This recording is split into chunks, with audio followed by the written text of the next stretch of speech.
Olá, queridos irmãos e queridas irmãs, nós estamos começando mais um culto online da Igreja Batista Vida Nova. Iniciamos esse momento de celebração, de adoração a Deus, de oração, de buscar a sua face e queremos te convidar a participar desse culto, cantando as canções conosco, acompanhando as leituras bíblicas e as orações, ouvindo a palavra de Deus quando será pregada e assim, mesmo que separados no espaço, estaremos juntos no tempo, ao mesmo tempo, adorando e exaltando o nome do Senhor e deixando-nos ser edificados por Ele.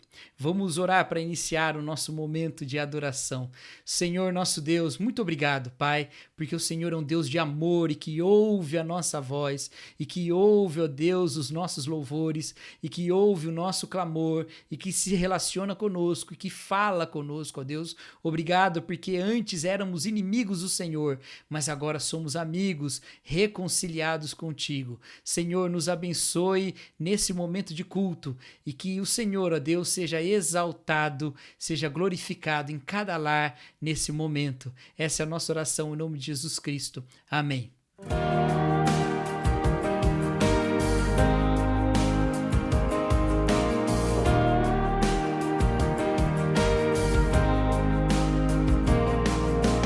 Em Jesus, amigo, temos mais chegado que um irmão.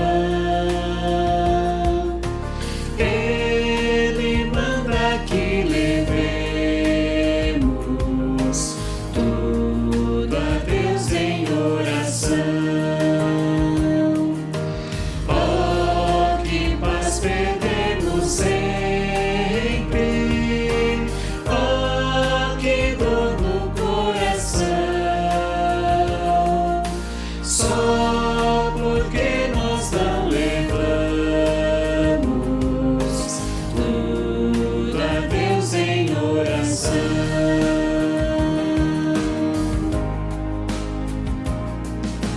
Temos lutas e pesares, enfrentamos tentação, mas conforto recebemos, indo a Cristo em oração. Haverá um outro amigo de tão grande compaixão. Aos contritos Jesus Cristo sempre atende em oração.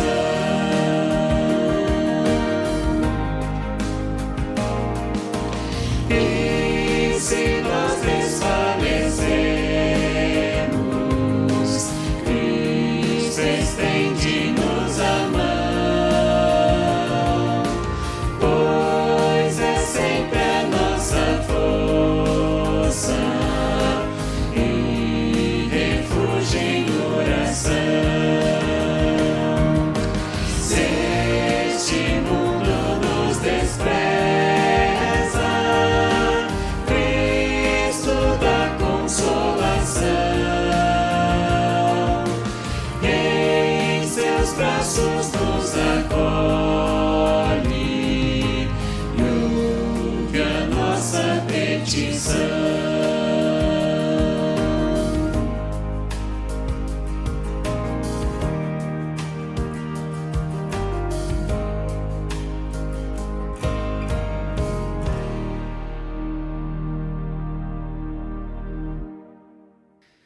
Queridos, nesse momento nós vamos orar, vamos colocar diante de Deus os nossos pedidos, especialmente o nosso clamor pela situação pandêmica que nós estamos vivendo.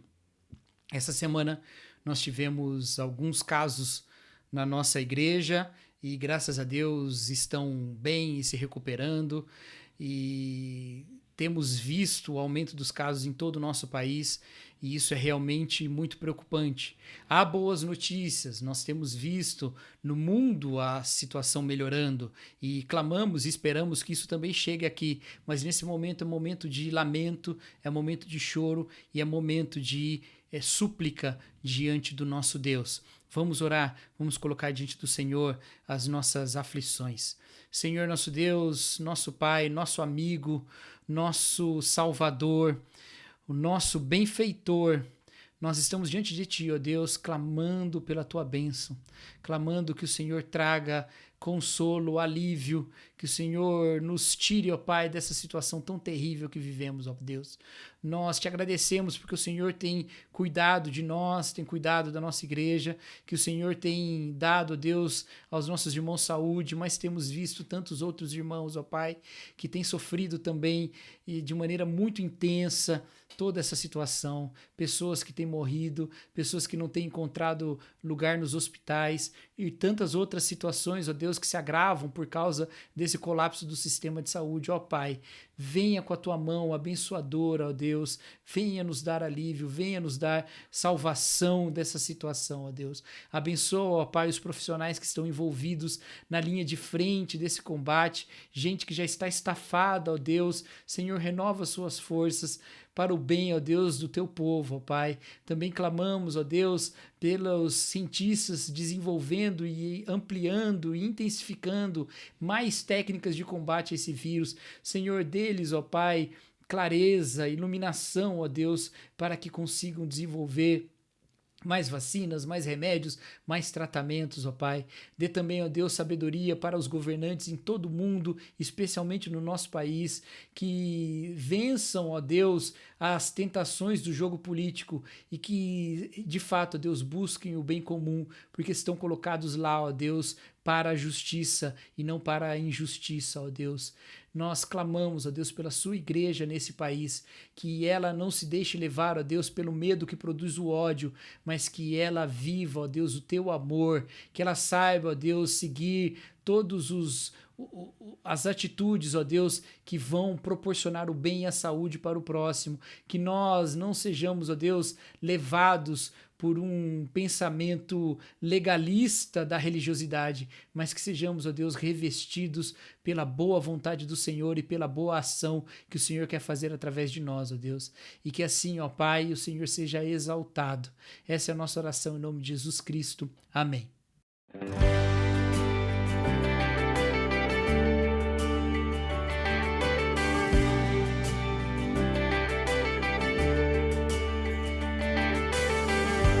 Levantamos as mãos, Sua alegria nos fortaleceu. Nos prostramos e o adoramos, quão maravilhoso Ele é. Cantemos juntos, todos juntos.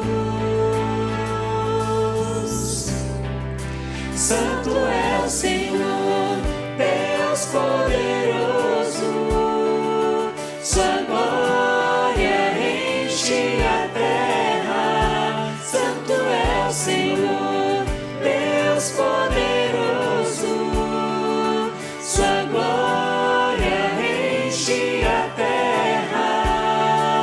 Sua glória enche a terra. Levantamos as mãos, Sua alegria nos fortaleceu.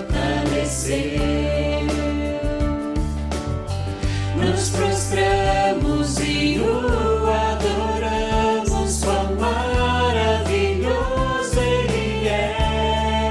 Cantemos juntos, todos juntos.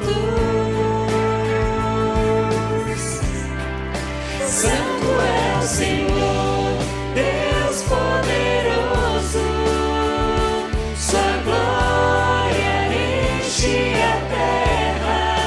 Santo é o Senhor, Deus poderoso, Sua glória enche a terra. Sua glória enche a terra. Ele está aqui.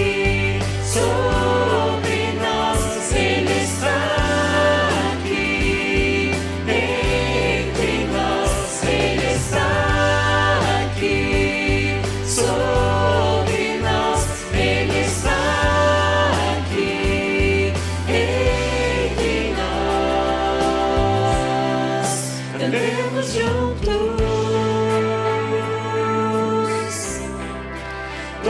juntos.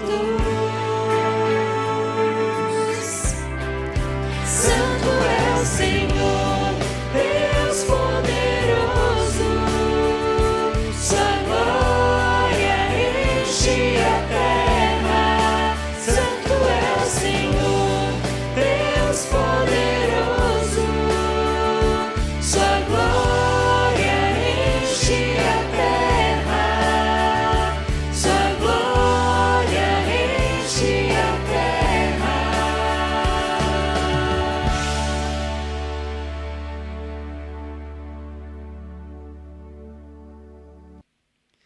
Convido os irmãos a abrirem suas Bíblias no livro de Salmos, no livro dos Salmos, no capítulo 51. No Salmo 51, nós vamos meditar sobre ele no dia de hoje. Então abre sua Bíblia aí, acompanhe essa leitura e acompanhe a pregação com ela aberta para nós podermos consultar, mergulhar nela, compreender a palavra de Deus e extrair dela tudo que nós podemos extrair para a nossa edificação.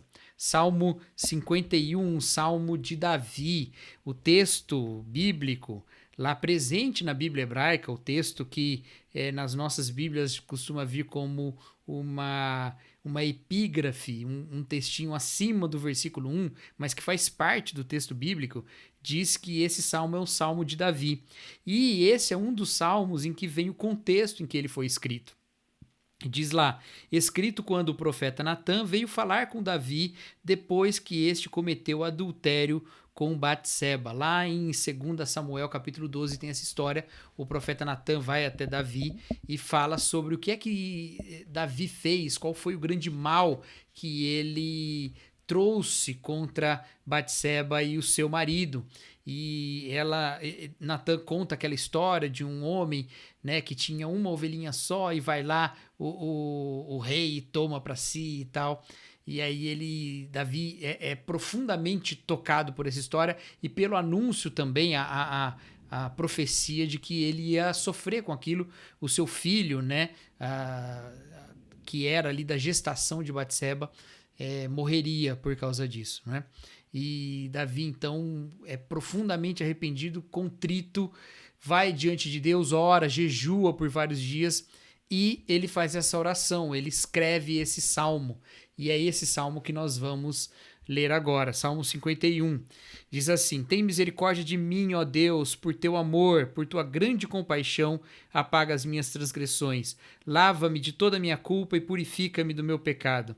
Pois eu mesmo reconheço as minhas transgressões e o meu pecado sempre me persegue.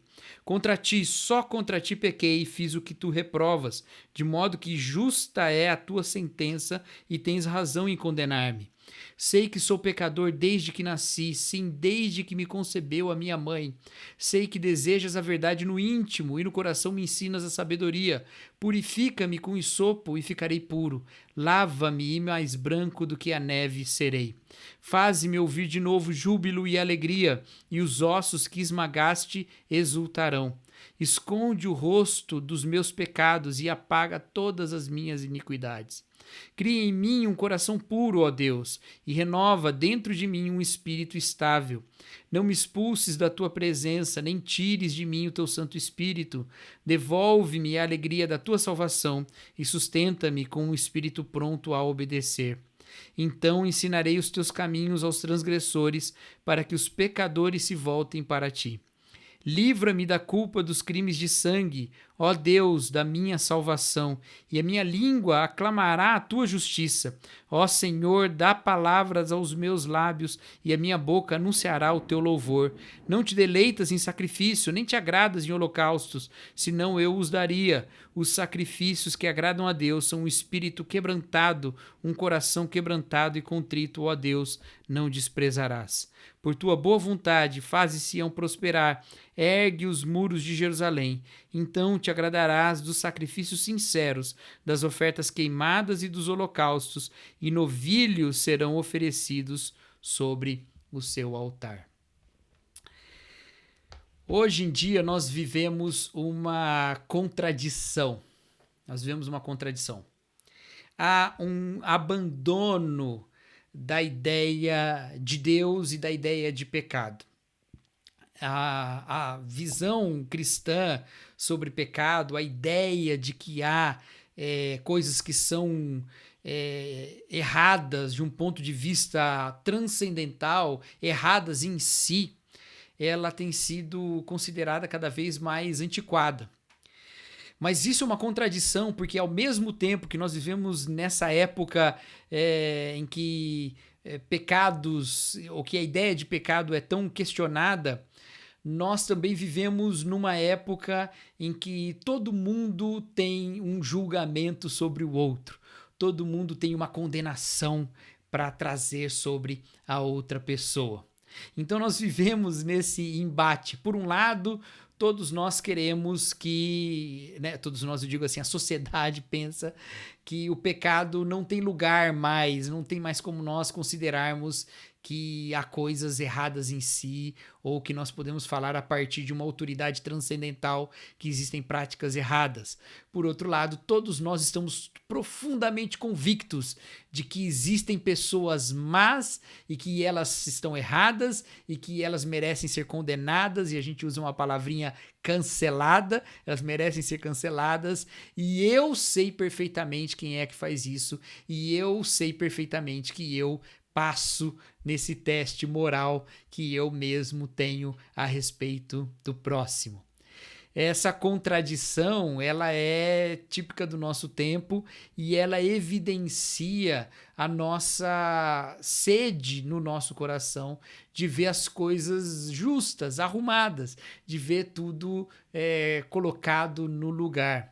A ira, a indignação que a gente sente no nosso coração é um testemunho de que nós somos seres morais, seres que sabem diferenciar o que é certo e o que é errado e que então esperam que comportamentos adequados sejam tomados, e a gente então não consegue se privar de se irar, de agir no mundo de maneira a defender o que é certo, ou pelo menos a esperar que o outro faça o que é certo. Assim como também nós vivemos justificando para nós mesmos as nossas atitudes. Às vezes tomamos atitudes que entram em conflito com o nosso código moral pessoal, e aí a gente vai tentar lidar com essa culpa, trabalhando a culpa no nosso coração, e geralmente para dizer assim, eu não fiz nada de errado, né? Eu não deveria estar me culpando por isso. A gente sente todo esse peso sobre nós, que é o peso da nossa própria culpa pessoal, que é o peso de nós sabermos que como nós julgamos o outro também nos julga, e de que nós vivemos numa sociedade que está imersa nessa hipocrisia. Não existe um pecado ontológico, um pecado essencial, não existe uma lei espiritual eterna, mas nós todos estamos afogados em condenações do próximo e de nós mesmos. Davi tinha cometido um ato completamente injustificável. Ele tinha tomado para si a mulher de outro. E não só isso, ao tomar essa mulher de outra pessoa, ele ainda a engravidou e conspirou para que essa gravidez fosse atribuída ao marido de fato, porque o marido estava na batalha quando ele tomou Batseba para si. Não conseguindo conspirar para que as pessoas entendessem que o próprio marido é que tinha engravidado a mulher, ele então resolve conspirar para que o marido morresse, e assim a Batseba pudesse ser a sua esposa, ou pelo menos ela estivesse livre para justificar aquele bebê sendo do rei Davi. Então ele manda o marido de Batseba para a linha de frente da batalha, e sabendo que ele morreria naquela batalha tão feroz, e exatamente o que acontece, ele morre e Batseba se torna viúva. Então tudo parece que estava acobertado. Até que Natã, o profeta, vai diante dele e diz que não estava acobertado, que Deus sabia e que Deus trazia juízo sobre a vida dele, que Deus então levaria o filho dele e de Batseba, e que ele tinha que se arrepender porque o que ele fez era muito errado e ele precisava se arrepender daquilo. E foi profundamente errado o que Davi fez. Algumas pesquisas bíblicas mais recentes têm aprofundado essa questão. Afinal de contas, qual é o pecado de Davi? Obviamente há um pecado, mas qual é? É o adultério? É o assassinato? Mas estamos caminhando para um consenso cada vez maior entre várias linhas teológicas e de interpretação bíblica de que Davi não só tomou Batseba como uma adúltera, não só enviou o seu marido para morrer e conspirou assim como um assassinato, mas que pela sua posição de poder e a posição de fragilidade de Batseba, Davi também cometeu com ela um abuso sexual, porque ela não poderia dizer para o rei, não quero. Ele se aproveitou da sua posição para ter um ato libidinoso com aquela mulher que não poderia dizer não para ele. Ele destruiu aquela família e é esse o grande crime e pecado de Davi. Davi seria cancelado pela lei bíblica, cancelado pela lei social do nosso tempo, cancelado pela igreja, cancelado por todos. E ele toma consciência disso, ele faz um jejum prolongado, ele não come nada e ele fica quase que como morto. E ele vai diante de Deus e ele clama a Deus como esse texto aqui nos traz. Ele clama a Deus pelo perdão. Ele vai diante de Deus e clama a Deus pelo perdão. É muito importante nós entendermos isso. Davi vai diante de Deus e o texto bíblico conta que ele faz o jejum e fica um tempão lá sem comer, mas até que o filho dele de fato morre. E quando o filho morre, se levanta, se lava, come e vai viver a vida. Parece até uma coisa meio cruel. Como pode? Ele acabou de perder um filho, ele fez todo esse mal e agora ele se levanta como se nada de mal tivesse acontecido, como se não tivesse dado nada de errado. Mas ele se levanta como quem se levanta de ser esmagado por Deus. E agora ele se levanta sabendo-se perdoado. No mundo em que nós estamos afogados por condenações, nós precisamos recorrer à instância superior para desfrutar, para beber do perdão real de Deus. E assim nos levantarmos sabendo que fomos perdoados. Para isso, nós precisamos reconhecer 3 coisas. E essas são as 3 coisas que Davi reconhece para não ser afogado na culpa, mas para receber de Deus o alívio do perdão. Essas 3 coisas são que ele reconhece que há pecado, ele reconhece que há perdão e ele reconhece que há boa vontade. Ele reconhece que há pecado, ele reconhece que há perdão e ele reconhece que há boa vontade. Primeiro, ele reconhece que há pecado. Ele vai diante de Deus e reconhece que ele é pecador. Ele diz lá no versículo 4, contra ti, só contra ti pequei e fiz o que tu reprovas, de modo que justa é a tua sentença e tens razão em condenar-me. Há pecado. Ele está reconhecendo o pecado, ele está reconhecendo que ele errou e Davi assume todos os problemas de ser o pecador. Ele assume que Deus é justo em condenar, ele assume que ele pecou contra Batseba, ele assume que ele pecou contra o seu marido, ele assume que ele pecou e que ele está errado. Ele não esconde o fato de que ele é pecador, ele vai mais profundo ainda. Ele diz, eu não só pequei agora não, eu sou pecador, eu nasci em pecado. Desde que eu nasci eu sou pecador, o pecado me acompanha o tempo todo. Diante de Deus eu sou pecador, profundamente pecador, eu não escapo disso. Ele não finge que ele tem algum tipo de justificativa para o seu ato ou para a sua própria existência pecaminosa. Mas mais do que isso, quando ele reconhece que há pecado, ele reconhece que há Deus, porque ele diz, contra ti pequei, contra ti pequei. O romancista russo Dostoiévski escreveu no seu livro Irmãos Karamazov uma frase que se tornou clássica. Ele disse, se Deus não existe, tudo é permitido. Se não existe Deus, todas as coisas são permitidas e qualquer um pode fazer o que bem quiser, o que bem entender. É com base nisso que se levanta o argumento moral da existência de Deus. Ninguém pode dizer que uma coisa é boa ou ruim se não houver um padrão absoluto de moralidade. O argumento moral é esse, né? Deus existe porque existe bem e mal, então não tem como. E se Deus não existe, então eu posso fazer o que eu quiser e ninguém vai poder dizer que eu sou mal, porque não existe uma categoria para dizer o que é bom e o que é mal.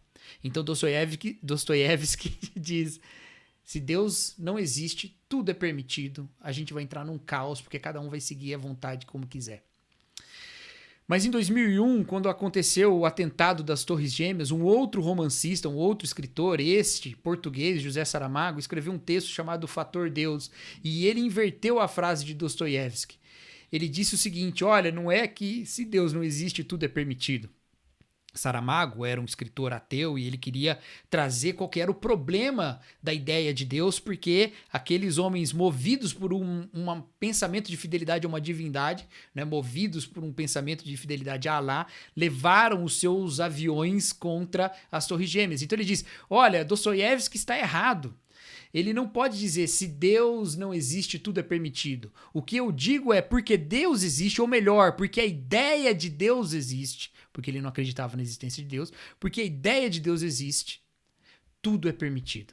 Porque as pessoas acreditam que Deus justifica todas as práticas, todas as coisas são permitidas. Elas se permitem tudo, elas se permitem todo tipo de maldade, elas se permitem todo tipo de crueldade, elas se permitem todo tipo de terrorismo, porque elas, movidas por Deus, elas vão dizer: Deus está mandando eu matar, Deus está mandando eu destruir, então eu vou fazer o que Deus está mandando. Saramago diz: não tem como a gente caminhar para uma fraternidade universal se nós não tirarmos o fator Deus. É isso que ele fala. E de fato, nós estamos acostumados e nós vemos dia após dia pessoas fazendo coisas más em nome de Deus. Nós não podemos negar isso. Um outro escritor, hoje eu estou citando bastante escritores aqui, né? Um outro escritor chamado C.S. Lewis disse que dentre os homens maus, os piores são os maus religiosos, aqueles que faziam mal em nome de Deus. É terrível isso. Dostoiévski parece que está certo, Saramago parece que está certo também. As pessoas, se você tirar Deus da jogada, não tem como alguém ser bom ou mal, e cada um pode fazer o que quiser. Mas se você mantém Deus na jogada como uma ideia, cada um vai fazer o que quiser, dizendo que Deus que mandou. Mas eu acredito que esse salmo inverte de uma outra forma os ditos tanto de Dostoiévski quanto de Saramago. Ele não diz se Deus não existe, tudo é permitido, e ele não diz porque Deus existe, tudo é permitido. Ele diz: se tudo é permitido, Deus não existe. Se não existe pecado, Deus não existe. E por quê?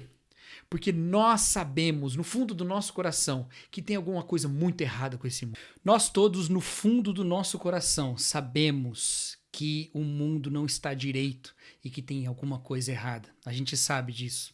A gente se indigna com isso. E se isso não é algo absoluto, se isso não é uma realidade a partir de uma divindade, significa que essa indignação é nossa, só surge conosco. Portanto, ela não tem uma correspondência com os fatos. Então, eu não posso nem dizer que alguma coisa é certa ou errada. E sendo assim, então essa minha indignação, ela é completamente falsa, ela é uma ilusão da minha mente. Mas eu sei lá no fundo que não é. Eu sei com os outros todos que o conceito de certo e errado existe. E ele precisa vir de algum lugar. Se tudo é permitido, Deus não existe. Se não há pecado, Deus não existe. E Davi sabe disso. E como ele sabe que ele é pecador, ele sabe que existe um Deus. E porque ele sabe que ele é pecador, ele vai diante desse Deus. E ele então clama ao Senhor. Ele diz: é contra ti que eu pequei. Contra ti, somente contra ti eu pequei. E eu fiz o que é errado. Eu pequei, eu sou mal desde quando eu nasci, e desde quando concebeu a minha mãe, eu estou nesse universo de maldade, porque eu sou pecador.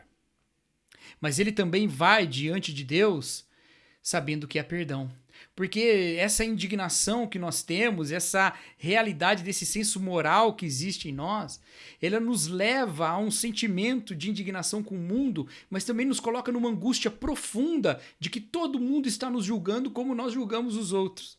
E sendo assim, então, nós passamos os nossos dias afogados pela condenação, afogados pelo mal dos outros. E se não há quem pode nos absolver, porque eu, na minha injustiça, não posso absolver ninguém, então também ninguém me pode absolver. Então toda essa nossa culpa é um caos de condenação mútua, no qual todos nós estamos queimando em algum inferno existencial. Mas Deus, que é aquele que pode nos condenar porque é justo, é também aquele que nos alcança com o perdão. Davi vai diante dele com essa esperança. Ele diz no versículo 7: purifica-me com hisopo e ficarei puro, lava-me mais branco do que a neve serei. Eu sei que eu serei, eu sei que eu serei puro, eu sei que o Senhor pode me lavar, eu sei que o Senhor pode me purificar. Ele também diz lá no versículo 17: os sacrifícios que agradam a Deus são um espírito quebrantado, um coração quebrantado e contrito, o Senhor não desprezarás. Ó Deus, não desprezarás. O Senhor não despreza um coração quebrantado e contrito, mas o coração quebrantado e contrito diante dele. Não adianta nós quebrantarmos o nosso coração, ficarmos contritos diante do mundo e nos martirizar e nos sacrificar diante de todos e judiar de nós mesmos. Não adianta nós nos aprofundarmos na nossa própria culpa e castigarmos a nossa alma diante do nosso sentimento de culpa. Não adianta. Porque aquele que não despreza o coração quebrantado é Deus. Aquele que levanta o quebrado, o caído é Deus. Aquele que purifica o impuro é Deus. E ir diante de Deus com o coração quebrantado é também um alívio diante de toda essa culpa e diante de toda a condenação mútua que existe nesse oceano de justiça própria que a gente está afundado.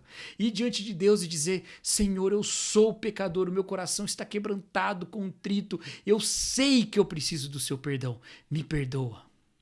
É o que faz com que nós possamos nos levantar e viver a nossa vida como Davi fez isso depois de se mostrar profundamente quebrantado e contrito diante de Deus. Porque o Senhor não despreza o coração. O Senhor não despreza a realidade de uma vida, de uma alma quebrada pelo pecado diante dele. Ele não despreza. Isso não significa, queridos, que ao sermos perdoados por Deus, nós estamos livres de lidar com as consequências sociais da nossa culpa e até penais e jurídicas, não. Não significa que alguém cometeu um crime, vai e se confessa a Deus e agora não pode mais ser preso, não pode mais pagar pelo crime que cometeu. Não, não. Há uma forma, há a necessidade de nós, diante dos outros, darmos frutos do arrependimento real do nosso coração. O arrependimento ele não é algo apenas operado no nosso psicológico, ele também é algo que dá frutos. O real arrependimento traz transformação. O maior exemplo disso é Zaqueu. Jesus Cristo nunca pediu para Zaqueu devolver o que ele roubou dos outros, mas ele vai porque ele se entendeu perdoado. O publicano odiado por todos recebeu o mestre justo e santo dentro da sua casa. Por esse perdão ele fala: opa, peraí, eu estou tão arrependido que eu vou levar as consequências sociais do meu arrependimento. Eu vou dar frutos do arrependimento. Então nós damos frutos de arrependimento, mas não damos frutos do arrependimento para que o mundo saiba tão arrependido quanto nós estamos, para que nós tenhamos perdão de qualquer outra esfera. Não, nós somos perdoados por Deus. Deus nos perdoa e porque somos perdoados por Deus, damos frutos do nosso arrependimento. É isso. É assim que nós agimos. Mas Davi não sabia apenas que havia pecado, que havia Deus e que havia perdão. Ele também sabia que havia boa vontade. Porque nós poderíamos estar pecando contra um Deus mau, um Deus mesquinho, um Deus que é cheio de caprichos, um Deus que resolveu escolher algumas coisas como pecado porque ele é cheio de capricho, ele botou na cabeça dele e pronto. Mas não, nós estamos diante de um Deus que é um Deus bom. Ele reconhece isso no versículo 18. Por tua boa vontade faze Sião prosperar. É um Deus de boa vontade, é um Deus bom. Pecar contra Deus não é se rebelar contra uma autoridade mesquinha. Quem se rebela como uma autoridade ditatorial mesquinha, esse não é uma pessoa moralmente correta. Pelo contrário, ele é um mártir da justiça. Mas nós, quando pecamos, não estamos nos levantando contra uma autoridade mesquinha. Não, nós estamos nos levantando contra um Pai de boa vontade, que quer nos abençoar, que quer fazer o bem para nós. E porque nós sabemos disso, nós nos voltamos a Ele, confessamos os nossos pecados e recebemos o perdão. E desfrutamos o relacionamento de um Deus de boa vontade e de uma vontade boa, agradável e perfeita. Queridos, para nós nos aprofundarmos no relacionamento com Deus, nós precisamos confessar os nossos pecados, reconhecermos-nos pecadores, quebrantar o nosso coração diante de Deus e acreditar, crer no perdão que vem dele. Nós precisamos disso. Esse é o nosso desafio hoje, especialmente para essa semana que antecede a Páscoa. Confesse os seus pecados diante de Deus. Reconheça-se pecador diante de Deus. Vá diante de Deus e assuma a sua posição de pecador diante dele. Receba dele o perdão. Encontre e conheça a sua boa vontade e dê frutos desse arrependimento nesse mundo. Que Deus nos abençoe. Quero voltar ao início de tudo, encontrar-me contigo, Senhor. Quero rever meus conceitos, valores eu quero reconstruir. Vou regressar ao caminho, vou ver as primeiras obras, Senhor. Eu me arrependo, Senhor, me arrependo.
Estamos chegando ao fim de mais um culto online e que você tenha uma semana abençoada, que seja revestido pelo poder do nosso Senhor Jesus e que haja consciente do perdão que nós temos no Senhor. Vamos orar.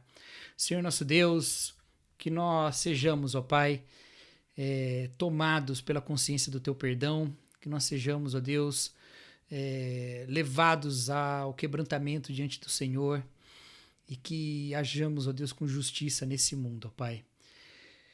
Senhor, perdoa os nossos pecados, tenha compaixão de nós e nos renove, ó Deus, em nossa pureza e nossa justiça e santidade diante do Senhor, a imagem do Teu Filho, ó Pai. E que a graça do nosso Senhor Jesus Cristo, o amor de Deus o Pai, que nos perdoa dos pecados, a comunhão e a consolação do Espírito estejam com todos aqui e com todos aqueles que se alegram tendo recebido o perdão de Jesus Cristo, espalhados que estejam pela face da terra hoje e para todo sempre. Amém.